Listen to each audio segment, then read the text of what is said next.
20. Mm-hmm. I drink, yes. But that's it. That's it. And one day, that'll be gone. That'll be gone. Because my faith, I said, my faith is in God, man. And he's not going to remove it all at once. But he's taking steps, and I'm taking steps every day to get better and get where I need to be. And that's what it is. Are you worried that it could lead you back to a really dark place? Does that worry you? No, that doesn't worry me.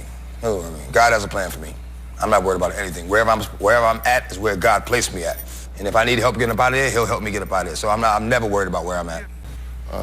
Do you love yourself? Yes. Even when you're not there yes, just the rest of the time? Of course, yes. It took me a long time to get there, but yes, now I do love myself, yes. I had to learn myself, meet myself, you know what I mean? And now I know myself and I love myself, yes. And I've done so for a few years.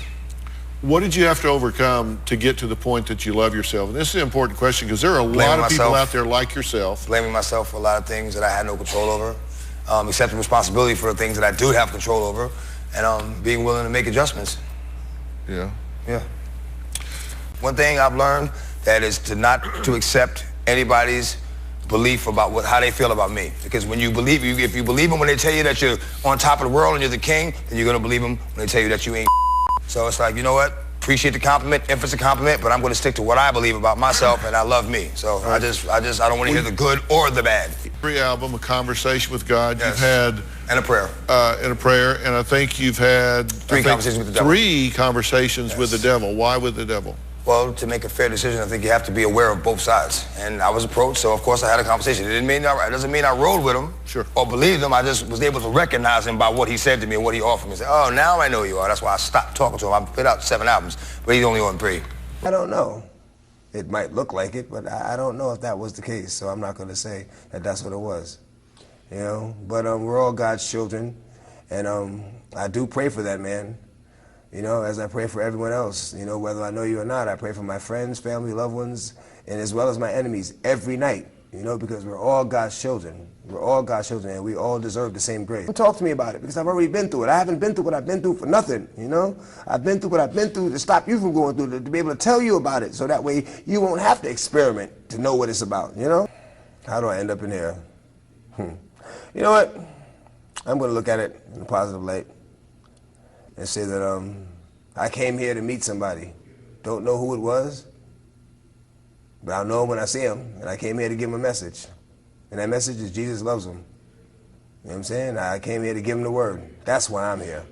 Regardless of what it looks like, you know, regardless of what people think, that's why I'm here. I came here to meet somebody and tell them about. There are guys in here who really don't have a lot going on. I mean, they've got a tough road ahead when they get out of here. They're not going to have movies, and they're not going to have TV shows. They're not going to sell records. Have I talked to them about what? Have you tried to help them? I give positive advice. I try to get them to look into themselves to see what they're good at, because we all have a talent. So I try to get them to look into themselves, and I try to explain to them, you don't have to do that. 3 like extension cords, and she braided it together.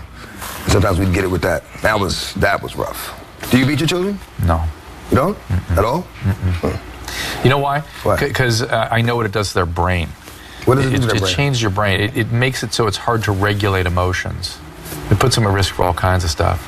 And drugs and alcohol, what in my world, that's where it ends up. People using a lot of drugs and alcohol to regulate because they can't regulate themselves. And it all comes from beatings. Not all of it, but that's a good way to induce. It sort of shatters the brain's ability to regulate, because it's that terror. Yeah. And the crazy thing, and I've said this on this show many times, the crazy thing about humans, you see if this sounds true for you, is that when we have these terrorizing experiences in childhood, we're attracted to people and places that end up recreating the same thing all over again. So we get beating, or we beat other people, or we end up in really aggressive situations and treat our partners aggressively, or get treated aggressively by partners, have trouble in relationships. That's why I don't beat my kids. Good to know. Do you have kids? Yeah. How many you got? 10. 10 kids? Yeah. What are the ages? 18 to 4 months. Are you involved in everybody's life? Yes, I am. And most of them have gotten beatings. You beat your kids? Not, you know, like, you don't really have to beat them. It's like, you know, that one time, you know, pat them on the ass, you know, smack them on the ass with the belt a couple times, and they get the point. So it's not continual beating. I mean, anybody you got to beat over and over again, evidently it's not working. So Right. So it's more like spankings you're into. Yeah, you get them a spanking. You know, that one time if you explain to them not to do it, and they go back and do it again, like, oh, you think I'm soft, huh? You know? And your business, but they won't do it again. But with your mom, it got out of control. Yeah. That's a whole other. And that's why. You know, it's like I talk to my kids first. You know, I sit them down and explain to them what they were wrong. And if I see that they're genuinely remorseful about the situation, then, you know, I'll let it go.